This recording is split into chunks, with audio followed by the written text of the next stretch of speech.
Alright, what's going on, guys? As you can see here, I got this here assignment to do, and it's gonna be pretty freaking sweet. So, we got to sort these different documents between these two interpretations of what they are here. Alright, so what I'm gonna do is I already opened this first document, now I'm gonna read it. Executive Court Order 10-9-24 establishing the Peace Corps. Let's zoom in and give this a little read through here.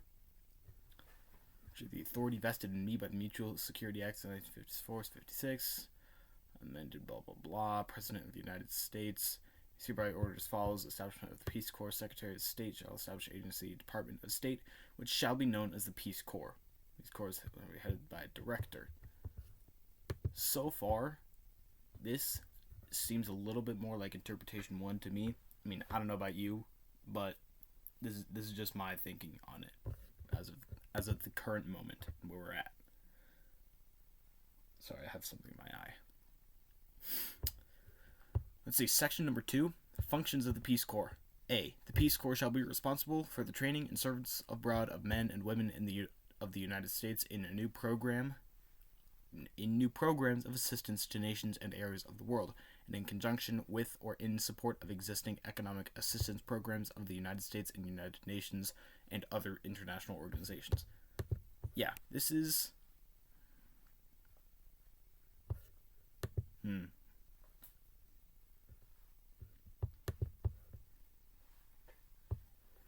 I don't know. Now I'm thinking this could be going either way.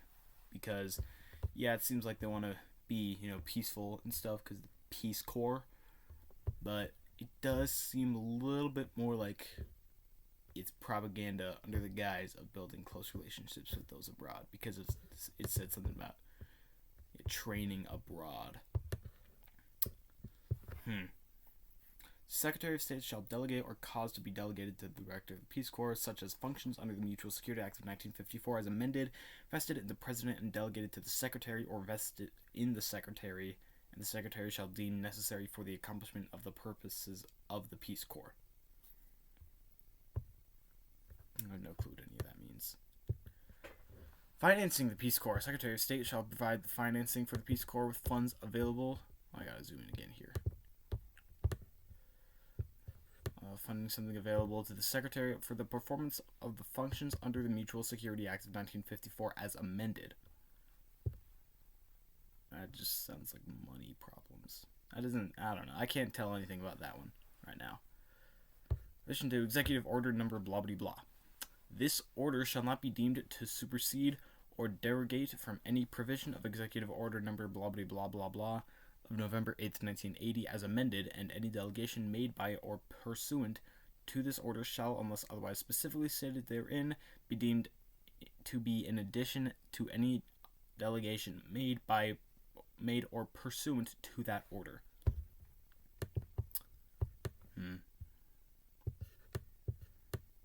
I'm going to put this one in interpretation number 2.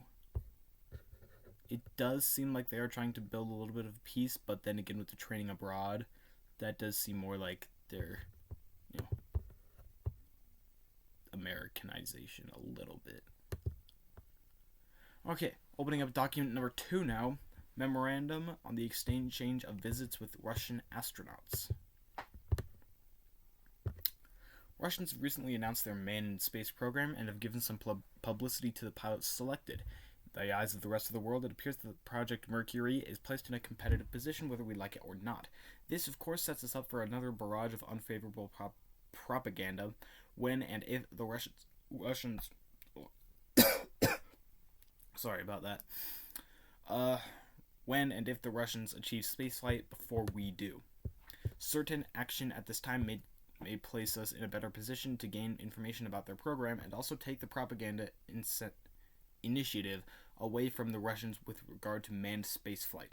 Suggested action is to pose mutual visits between the astronauts of the two countries with the purpose of sharing information and on training and mutual problem areas. So this does seem more like... This seems like something that, engineers or scientists would legitimately want to do for the purpose of having more of a collective knowledge rather than political power over one another. Propaganda-wise, we apparently stand to gain a great deal and could lose little or nothing. Okay, take back what I just said. The U.S. would have taken the initiative in sponsoring international cooperation in the manned space field. Such a proposal would support to the world our statements of the peaceful intent of Project Mercury as a scientific exploration with no ulterior motives. That sounds really suspicious to me. I don't know about you. Like, guys, I swear, I promise we're not trying to make this propaganda related at all, even though it totally is and could get us a lot of financial support from the citizens of our country. That's sus. It is in keeping with the current political atmosphere endangered to the Khrushchev visit and the proposed presidential visit to Russia. There appears to be little we could lose in that practically all the details of Project Mercury are already public domain and have been covered repeatedly in the press. Blah blah blah. Russian program has been secret. Anything we could learn from the new information. Refusal of Russians to cooperate. Proposal unfavorably eyes of other countries. These are countries already concerned about the American and Russian space race. Yeah, I'm getting the feeling that this is more interpretation too. I gotta say. Number 6. Timing of such proposals is important. The proposal is made. Should be done very soon. Before accomplished man in space mission.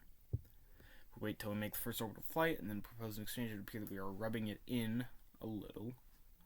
And are willing to throw little information at our poor cousins who cannot do it themselves. This would probably do more harm than good in the attitude with the rest of the world. That makes sense.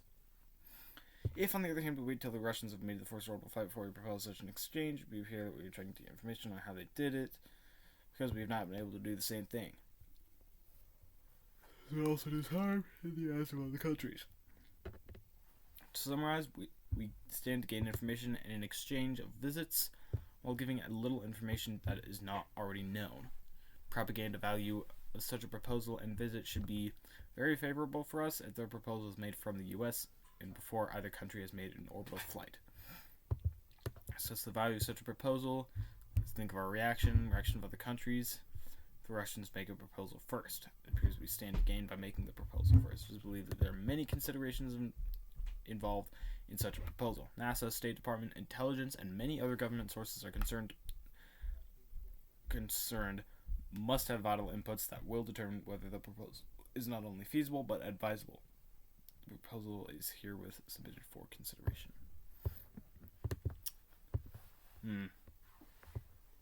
At first I was thinking it was going towards interpretation too, with the propaganda under the guise of building close relationships, but reading on it seems more like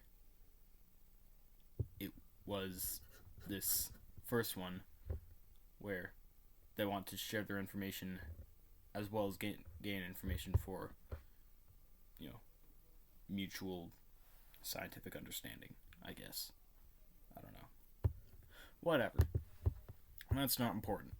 So, we will open up document number 3.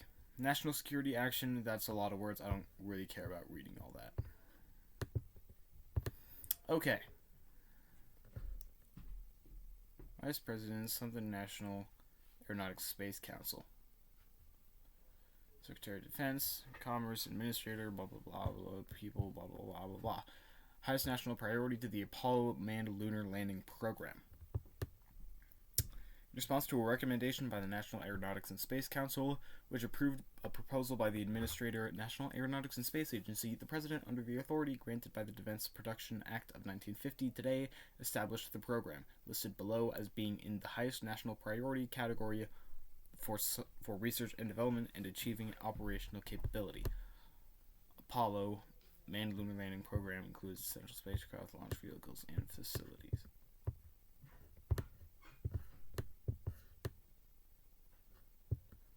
I have no clue. That sounds just like an American document by itself.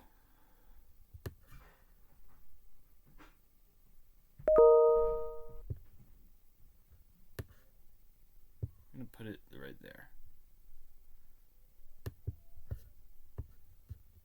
And now, I guess onto document number 4, which looks to just be a picture.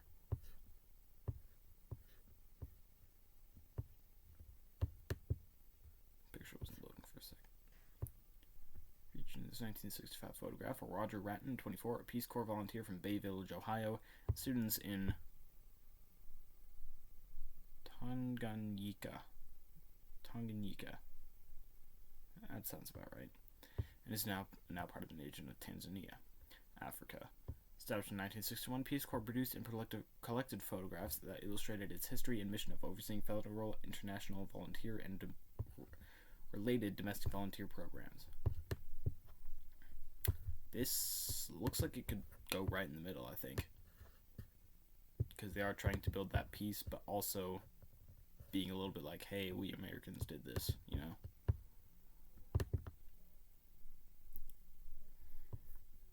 I don't know. It sounds about right. Oh, that's a lot of pages.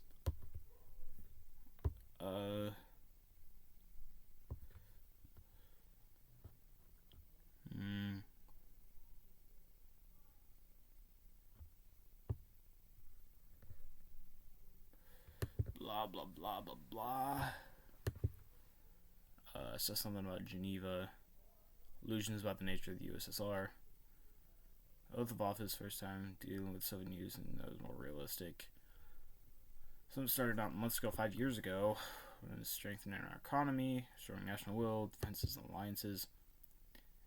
History behind the Geneva Summit. This sounds like the Geneva Convention.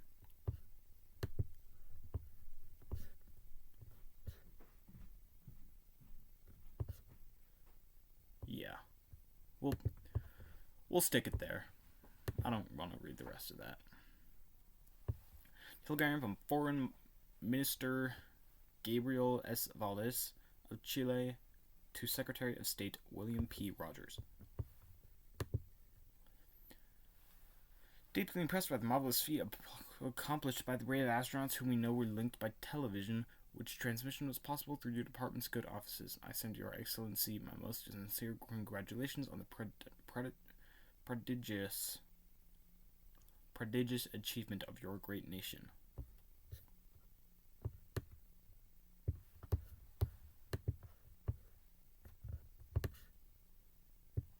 That sounds pretty diplomatic. Let me read this one, which is also an image, a photograph. Oh, never mind, it's a video, but stupid administrator.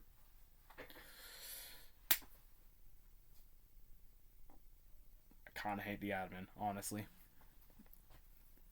Like, here's a source that I'm supposed to be using, but can't use the freaking source. Whatever, I don't care. That's a lie, I do care. It's a film created by Youth Information Agency, explores freedom of speech in the United States.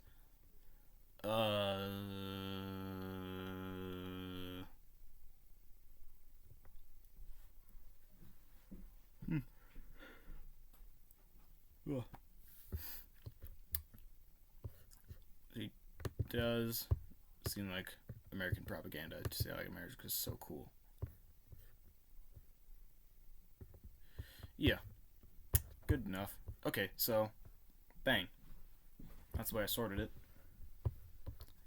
Now look here. Now my assignment tells me to write a 1 to 3 paragraph argument with a counterclaim to the questions: on which side of the scale did most of your evidence fall? Oh wait, this wasn't supposed to be even. Wait a second.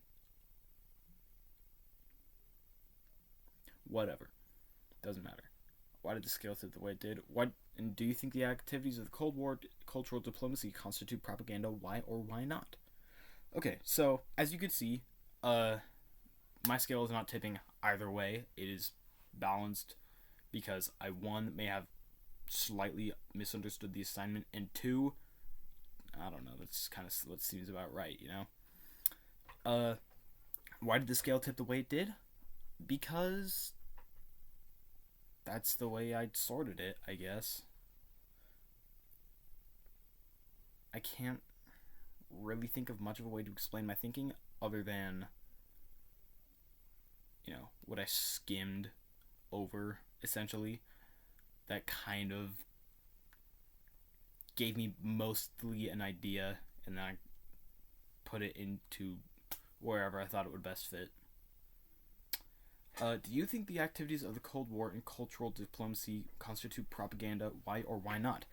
I think it totally constitutes propaganda because, you know, the Cold War, it was a Cold War. It never went hot. It never actually got into any fighting.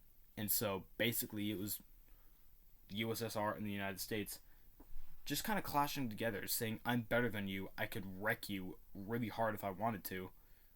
And you're also letting the people of the country know about this. And it was basically a propaganda war at that point to see who had better propaganda, I guess. What might the outcome of cultural diplomacy for the United What might be the outcome of cultural diplomacy for the United States for the United States for foreign countries, and what lessons might have been learned? I mean, we haven't really set off any nukes since the 1940s. So, it was 46 when Japan was nuked? So, that's like, what? 80 years? I think that's a pretty good track record.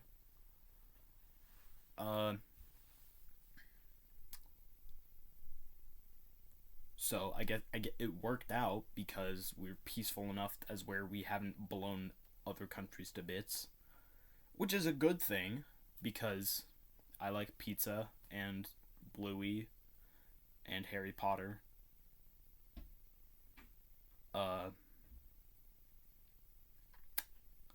does this mean for foreign countries? For those of them that have nuclear weapons, they don't have to use them because there's no reason to use them because nobody else is using them. Which is also a good thing because otherwise the world will become Fallout. And ghouls are creepy. But power armor is awesome. I'm getting off track. What lessons might have been learned? There's not really any reason to fight. Especially if you just kind of keep to yourself. So, yeah.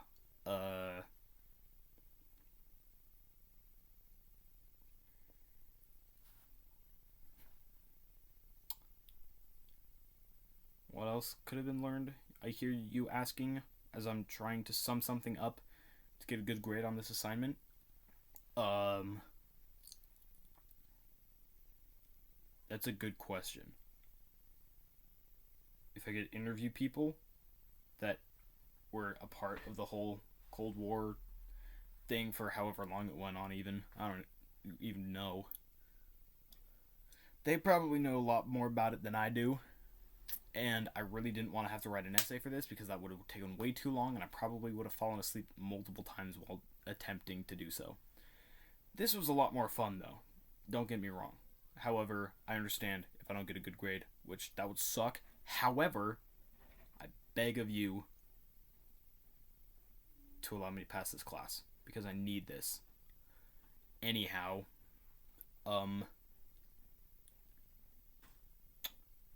nuclear weapons, while yes, were an amazing scientific breakthrough, it was kind of like Pandora's box. Like, you can't really use it because otherwise the world's just gonna fall to ruin. But, I mean, you don't want to get rid of it because it's such a powerful thing that, like, what if somebody else happened to use it? Then you don't have anything. So, while the Cold War is over, there's still signs of it. And there's never really going to be world peace because other people are always going to find a way to mess with each other. So, I don't know. The world's kind of bleak, but what do I know? I'm just a high schooler. So, in any case, goodbye.